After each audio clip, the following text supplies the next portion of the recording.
తప్పుని తప్పు అని చెప్తే మన మీదే దౌర్జన్యం చేస్తారు, కొడతారు, తిడతారు.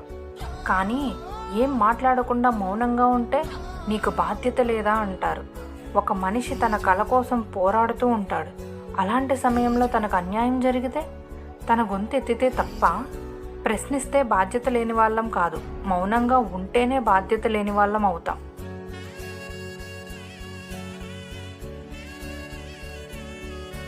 తప్పుని తప్పు అని చెప్తే మన మీదే దౌర్జన్యం చేస్తారు, కొడతారు, తిడతారు.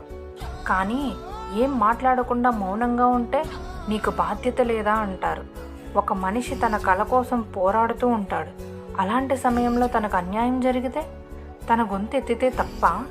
ప్రశ్నిస్తే బాధ్యత లేని వాళ్ళం కాదు, మౌనంగా ఉంటేనే బాధ్యత లేని వాళ్ళం అవుతాం.